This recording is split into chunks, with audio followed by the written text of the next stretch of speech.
फिर है हमारा लास्ट जो चैप्टर है क्षार अग्नि कर्म विधि।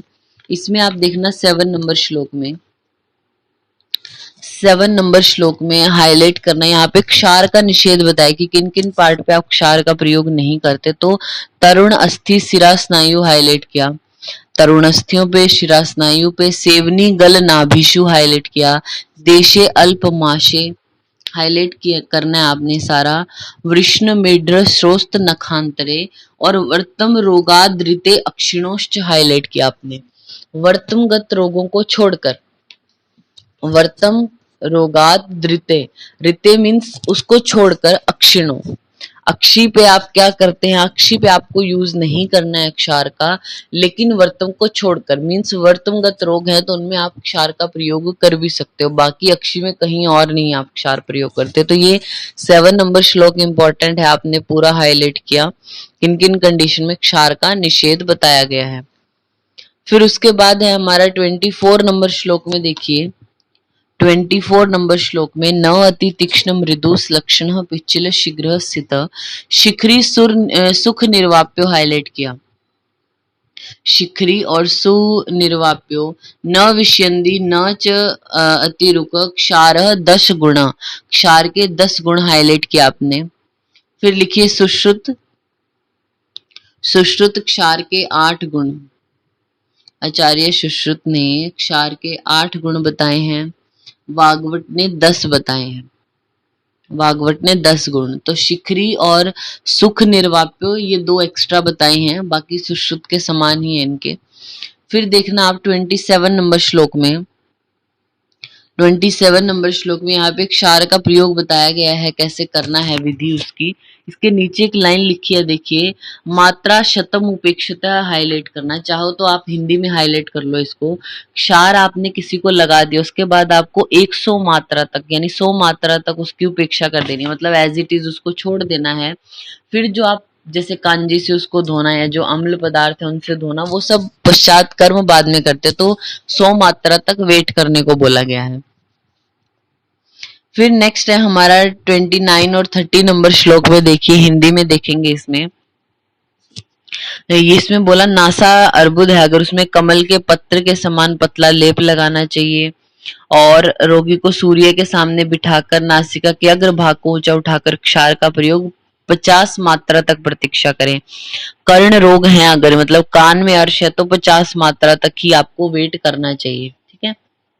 बाकी नॉर्मली मात्रा 100 मात्रा तक बोली गई है वेट करने के लिए। फिर आइए आप 34 नंबर श्लोक, 34 नंबर श्लोक की जो ऊपर लाइन लिखी है सम्यक दग्ध के लक्षण हेडिंग है, इसमें हाईलाइट करना पक्व जम्बो शीतः, पक्व जम्बो शीतः मीन्स दग्ध अगर अच्छे से हुआ है तो वो एरिया कैसा हो जाएगा, पक्व जम्बू के जैसा, पकी हुई जामुन के जैसा कृष्ण वर्ण का हो जाता है सम्यक दग्ध में। और आचार्य सुश्रुत ने क्या बोला था, कृष्णता दग्ध लक्षणम ऐसे करके बोला था उन्होंने, तो कृष्णता आ जाती है वहां पे। फिर दुर्दग्ध में देखना 34 के नीचे जो लिखा है ताम्रस तोद को आपने हाईलाइट किया, ताम्रतः तोद कंडु दुर्दग्धम तम पुनः दहेत, तो दुर्दग्ध में ये लक्षण आएंगे, उसको ताम्रता होगी वहां पे, तोद होगा, कंडु होगा, तो ऐसी कंडीशन में उसको क्या करना है, पुनः दहेत, उसको दोबारा से दग्ध करना चाहिए। अति दग्ध अगर हो जाए तो उसमें रोगी को मूर्छा, दाह, ज्वर आदि हो जाते हैं। नेक्स्ट आप देखना राइट पेज पे 41 नंबर श्लोक में, 41 और 42 ये जो लिखे गए हैं ना, इनमें हिंदी में ही जस्ट हम अंडरलाइन करेंगे। किसी को मशक है, अंग ग्लानि है, सिर पीड़ा है, अधिमंत है, चर्म कील है, तिला आदि जो शुद्ध रोग है उसमें त्वचा में दहन करना चाहिए। और वर्ती गाय के दांत, सूर्यकांत, मणिशर आदि से त्वचा में दहन करते हैं। तो किन किन रोगों में कौन सी जगह पे दहन करना है और किससे दहन करना है ये बताया गया। तो ये जो ऊपर कंडीशन बताई अभी बोली, अधिमंत, सिरा पीड़ा, इन सब में त्वचा में दहन करो, और करो भी किससे, वर्ती के द्वारा, गोदंत द्वारा, सूर्यकांत, मणिशर आदि के द्वारा। फिर 42 में आप देखना हिंदी में ही, अर्श है किसी को, भगंदर है, ग्रंथि है, नाड़ी व्रण है, दुष्ट व्रण है, उनमें क्या करना है आपको, मधु से, स्नेह से या जाम्बवोष्ठ या गुड़ आदि से मांस का दहन करना चाहिए। फिर नेक्स्ट लाइन में देखना 43 में, श्लिष्ट वर्तम है, रक्तस्राव है, असम्यक सिरा वेद हुई है, तो मधु, स्नेह, जाम्बवोष्ठ या गुड़ आदि से सिरा में भी दहन किया जाता है।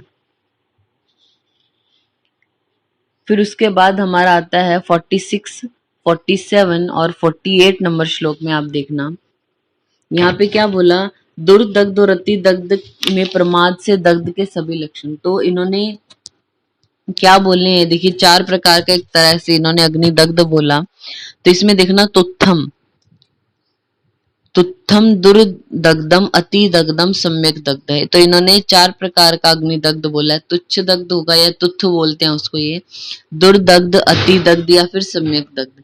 आचार्य सुश्रुत ने भी ऐसे ही बोला था, प्लुष्ट दग्ध नाम था, लेकिन वहां पे तुत्थ या तुच्छ दग्ध की जगह उन्होंने प्लुष्ट बोला था, फिर दुर्दग्ध था, अति दग्ध और सम्यक दग्ध।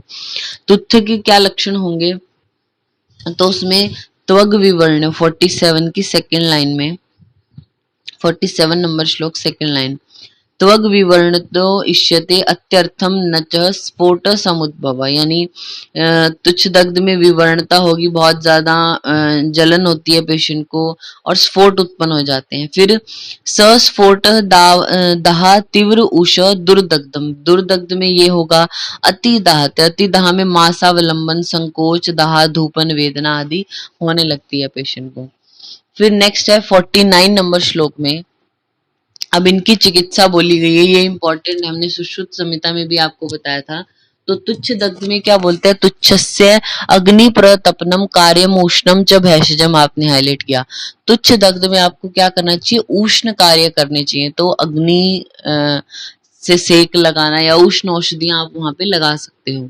फिर दुर्दग्ध में हाईलाइट करना 50 नंबर श्लोक में, दुर्दग्धे शीतम उष्णम, शीतल और उष्ण दोनों उपचार करते हो आप, या फिर अंत में केवल शीतोपचार भी कर सकते हैं।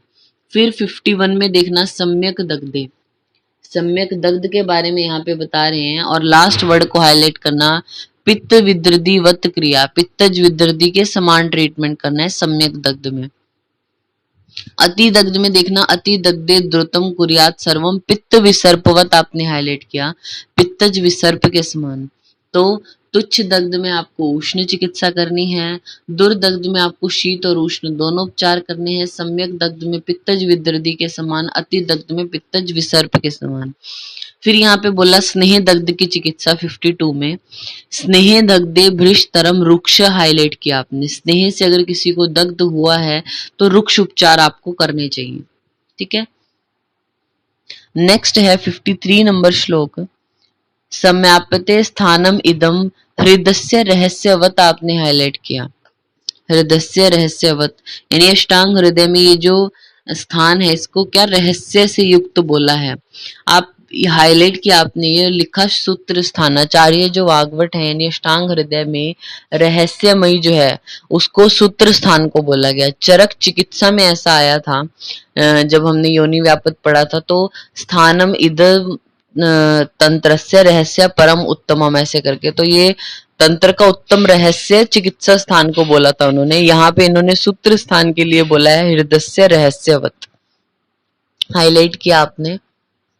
तो ये जो सूत्र स्थान है हमारा अष्टांग हृदय में वो कंप्लीट होता है